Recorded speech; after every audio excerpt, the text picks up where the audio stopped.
दोस्तों, कोलकाता के मुर्शिदाबाद के ज़िले में रहने वाले मनप्रीत और प्रेम की ये कहानी है। दोनों बेहद ही गरीब परिवार से ताल्लुक़ रखते थे। दोनों की शादी उनके परिवार की मर्ज़ी से होती है।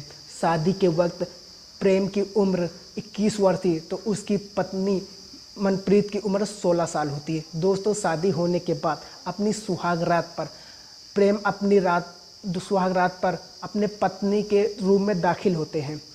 हर पति पत्नी सुहाग रात पर एक ही चीज़ को प्राथमिकता देते हैं, दोनों को आपसी संबंधों के बारे में। तो प्रेम भी कुछ ऐसे ही अरमान लेकर अपने पत्नी के पास आते हैं।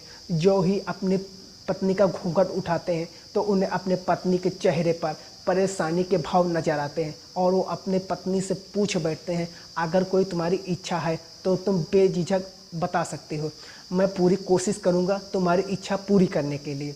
उसकी पत्नी इस बात पर बोल पड़ती है कि अगर वचन निभाने की हिम्मत हो तो ही पूछना, नहीं तो सुहाग रात पर एक पति का जो हक होता है वो सब तुम कर सकते हो, मैं तुम्हें कुछ भी करने से मना नहीं करूँगी। इस बात को सुनते ही प्रेम का ईको हट हो जाता है। वो कहता है, अगर तुम्हारी किसी भी इच्छा पूरी करने की मुझ में हिम्मत नहीं होती तो मैं तुमसे शादी कैसे करता। दोस्तों, इस बात को सुनते ही मनप्रीत उसके सामने 3 शर्त रखती है, जिसमें 2 शर्त बहुत ही अजीबो गरीब होते हैं। वो पहली शर्त रखती है कि मुझे पढ़ने का बहुत ज़्यादा शौक़ है, मैं इंजीनियर की डिग्री लेना चाहती हूँ। वो दूसरी शर्त रखती है कि मैं लोगों के सामने अपने आप को कुंवारी लड़की की तरह पेश करना चाहती हूँ, प्रेजेंट करना चाहती हूँ। वो जो भी मेरी सर्कल के प्रैंक मेरी कोई दोस्त तुम्हें लेकर मुझसे सवाल पूछेंगे तो मैं उन्हें तुम्हें अपना भाई बताऊंगी। इस बात को सुनकर वो शौक में आ जाता है। दोस्तों, वो तीसरी शर्त उसके सामने रखती है कि जब तक मैं अपनी ग्रेजुएशन कंप्लीट नहीं कर लेती तब तक तुम मेरे साथ कोई ज़बरदस्ती नहीं कर सकते, मेरे साथ संबंध नहीं बना सकते। दोस्तों, इनमें से जो उसमें दूसरी शर्त होती उसे सुनकर उसके पति हैरान हो जाते। वो सोच में पड़ जाते हैं कि आखिरकार ये क्यों लोगों के सामने अपने आप को कुंवारी बताना चाहती है। लेकिन वो अपने पत्नी को वचन दे चुका था, उसकी इच्छा पूरी करने के लिए वो उसकी शर्तों को मान लेता है। दोस्तों, शादी के 3-4 दिन बाद प्रेम अपनी पत्नी को लेकर कोलकाता आ जाता है। यूनिवर्सिटी के पास ही एक छोटा सा रूम किराए पर लेता है। रूम में केवल एक चारपाई होती है। उस चारपाई पे भी मनप्रीत अपनी पत्नी को लेकर वहीं पर सोने को लिए प्राथमिकता देता है कि तुम चारपाई पे सोओगी, तुम अच्छे से नींद ले पाओगी और तुम्हारी पढ़ाई भी अच्छे से हो पाएगी। अगर हम दोनों एक साथ सोएं तो आज नहीं तो कल क्या पता हम अपने इमोशनल को कंट्रोल ना कर पाए और हमारे बीच संबंध बन जाए, जिससे कि तुम्हारी पढ़ाई में बाधा बन सकती है। उसकी ये बात को उसकी पत्नी मान लेती है। वो अपना बिस्तर उसी कमरे में दीवार के पास चटाई बिछाकर लगा लेता है। 3-4 दिन के बाद वो अपनी पत्नी का एडमिशन कोलकाता के यूनिवर्सिटी में करा देता है। दोस्तों, वो दिन रात मेहनत और मजदूरी करके रहन सहन में कुछ भी कमी नहीं आने देता। समय समय पर उसकी पत्नी पर कॉलेज की फीस, किताबों का खर्चा, जो भी पढ़ाई में एक्स्ट्रा खर्च होता वो सब कुछ समय पर देता, उसे कहने का मौका ही नहीं देता। ऐसे ही समय गुजरता जाता है। दोस्तों, जब भी मनप्रीत की कोई भी फ्रेंड उसे मिलने के लिए उसके रूम पे आती तो प्रेम को लेकर उसके रिश्ते के बारे में पूछती तो उसे कह देते कि ये मेरा भाई है, मेरे पिता ने इसे सिक्योरिटी के लिए मेरे पास भेजा है। दोस्तों, ऐसे ही समय गुजरता जाता है। 4 साल बीत जाते हैं। तो मनप्रीत की फाइनल एग्ज़ाम की डेट नज़दीक आ जाता तो उसका पति उसे कहता है कि अब तुम्हें घर का काम करने की कोई ज़रूरत नहीं है, तुम केवल अपनी पढ़ाई पर फोकस करो, तुम्हारे फाइनल एग्ज़ाम नज़दीक है, घर का काम मैं कर लूँगा। दिन पर वो मजदूरी करता, सुबह और शाम अपने घर के कामों को निपटाकर जैसे कि कपड़े धोना, खाना बनाना, बर्तन मांजना, सब कुछ वो खुद करने लगता है।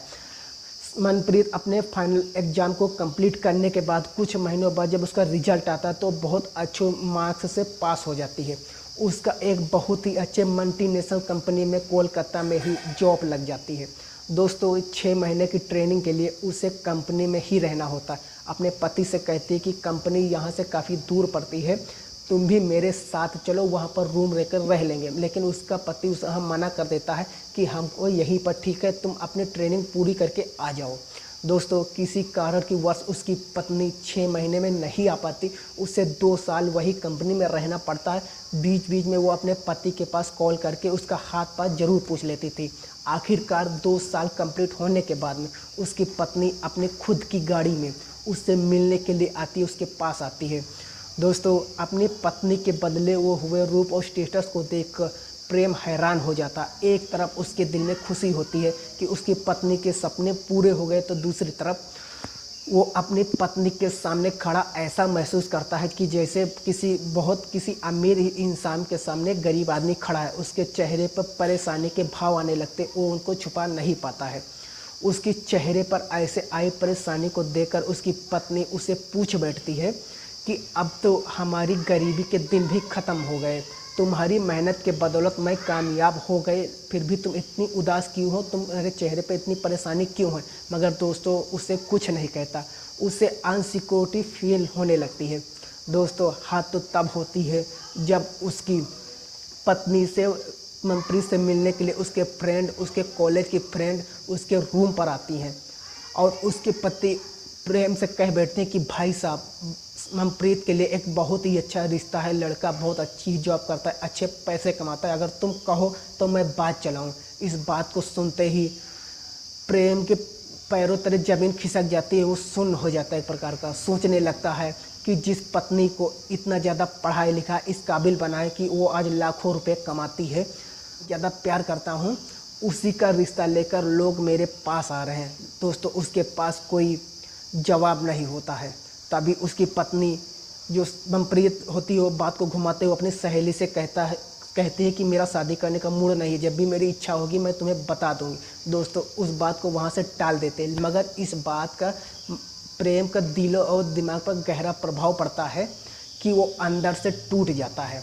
दोस्तों शाम के वक्त वो ड्रिंक कर घर पे आता है। जब उसकी पत्नी उसे इस हालत में देखती है तो उसे सवाल जवाब करती है, कहती है कि सुहाग रात से लेकर अब तक तुमने सभी जिम्मेदारियों को बहुत ही अच्छी तरह से निभाया है, मुझे पढ़ा लिखा करके इस काबिल बनाया है कि मैं आज लाखों रुपए कमाती हूँ, लेकिन आज ऐसा क्या दुख तुम पर आ पड़ा है कि तुम ड्रिंक करके आए हुए हो। प्रेम के पास अपने आप को एक्सप्लेन करने के लिए शब्द नहीं होते, वो अंदर ही अंदर बेचैनी महसूस करता है, वो दोस्तों घुट रहा होता है। प्रेम सोचने लगता है कि शायद मैं अपनी पत्नी के स्टेटस का बराबर का नहीं रहा, जिस पत्नी से इतना ज़्यादा प्यार करता था वो शायद मुझे छोड़कर चली जाएगी। लेकिन दोस्तों ऐसे ही 5-7 दिन गुजर जाते, उसके पत्नी उसे ये बोल करके कि मुझे कंपनी में ड्यूटी ज्वाइन करना है, वो वहाँ से चली जाती है। दोस्तों 2 साल के दौरान उसकी पत्नी ने जितने पैसे कमाए थे उस पैसे से एक आलीशान घर खरीदती है, उस घर में एक पार्टी आयोजित करती, एक मिसाल पार्टी। उस पार्टी में वो अपने कंपनी के सभी एम्प्लॉय को, उसके कॉलेज के सभी नए पुराने फ्रेंड्स को वहाँ पे इनवाइट करती है, साथ ही साथ अपने पति को उस पार्टी में बुलाती है। दोस्तों जब उसका पति उस पार्टी में पहुँचता है तो देखता है कि सभी लोग कोट पैंट में होते हैं, अमीर लोगों की पार्टी होती। उसकी पत्नी का स्टेटस काफ़ी हाई होता है। उस पार्टी में उस अपने आप को बहुत ज़्यादा असहाय और बेगाना महसूस करता है। एक तरफ कोने में जाकर खड़ा हो जाता है। पार्टी में आए लोग भी उसे देखकर आपस में सवाल करने लगता है कि आखिरकार ये इंसान है कौन जो फटे पुराने कपड़ों में इस पार्टी में आ गया है। दोस्तों थोड़ी देर बाद मनप्रीत स्टेज पर अनाउंसमेंट करती है, अपने पति का नाम लेते हुए उस स्टेज पर आने के लिए इनवाइट करती है। दोस्तों ये बात सुनते उसके पति के हाथ पैर कांपने लगते। अब उसकी इतनी हिम्मत नहीं थी कि वो अपने पत्नी के बराबर में खड़ा हो सके, क्योंकि उसकी पत्नी का स्टेटस उसे काफ़ी ऊंचा उठ चुका था। लेकिन उसकी पत्नी के बार बार आग्रह करने पर वो स्टेज पर आता है। उसकी पत्नी उसका हाथ अपने हाथों में लेती है, उसे धैर्य बनाते हुए कहती है, ये जो इंसान मेरे साथ खड़ा हुआ है इसने अपना खून पसीना बहा करके मुझे खाना खिलाया, मुझे पढ़ाया लिखाया और मुझे इस काबिल बनाया कि आज मैं यहाँ पर तक पहुँची हूँ, आज मैं अमीर लोगों के बीच खड़ी हुई हूँ। दोस्तों वो यहीं पर नहीं रुकती, वो कहती है कि इस इंसान ने अपनी इच्छाओं को मारकर अपने सपनों को अपने सीने में दफन करके मेरे सपनों को साकार किया, ये कोई और नहीं, ये मेरे पति हैं। ये बात सुनते ही पार्टी में फुसल चल जाती है कि लोग एक दूसरे के मुंह ताकने लगते हैं। पार्टी में उसके कुछ पुरानी फ्रेंड भी होते हैं, वो हैरान हो जाते हैं। जो लड़की आज से पहले इसको अपना भाई बताया करती थी, आज ये अपना पति क्यों बता रही। उसके फ्रेंड्स उसे सवाल पूछ बैठते तो वो कहती है कि यही मेरी ज़िंदगी की सबसे बड़ी गलती थी। पढ़ाई के दौरान मैं ये चाहती थी, पढ़ाई के दौरान मेरे दिमाग में एक गलत फहमी थी कि अगर मेरे दोस्तों को कॉलेज में ये पता चलेगा कि मैं शादीशुदा हूँ, मेरी कंपनी में एम्प्लॉय को ये पता चलेगा कि मैं शादीशुदा हूँ, तो इस पर मेरे कैरियर पे फ़र्क पड़ेगा। लेकिन ये मेरी लाइफ की सबसे बड़ी गलती थी। दोस्तों, वो कहती है कि आज जो भी मेरे पास है, अगर कोई उसको 100 गुना मुझे दे अपने पास चलने के लिए, मैं तभी अपने पति को छोड़कर नहीं जाऊंगी, क्योंकि मैं इसी से इतना ज़्यादा प्यार करती हूँ। उसकी ये बात सुनते ही प्रेम घुटनों के बल स्टेज पे ही बैठ जाता है और पूरी तरह दोस्तों टूट कर रोने लगता है। पार्टी में खड़े सभी लोगों की आंखें भी नम हो जाती हैं। मनप्रीत अपने पति को सहारा देते हुए स्टेज पे खड़ी करती है, उसे गले लगा लेती, वो भी उसके साथ रोने लगती है। दोस्तों, जो वो कहती है कि इस बात को लोगों के सामने रखने के लिए मुझे बिल्कुल भी शर्मिंदगी महसूस नहीं होती। मेरा सीना गर्व से चौड़ा हो जाता है कि मेरे पति एक मज़दूर हैं। उन्हीं मज़दूरी की पैसों से उन्होंने मुझे पढ़ाया लिखाया और इस काबिल बनाया कि आज मैं लाखों रुपए महीने का कमाती हूँ। दोस्तों, ऐसे पति को मैं कभी भी नहीं छोड़ सकती। सुहागरात से लेकर आज तक मेरे पति ने मेरे ऊपर संबंध बनाने का कभी दबाव नहीं डाला। मेरी इच्छाओं को पूरी करने के लिए उन्होंने अपनी इच्छाओं को मार दिया।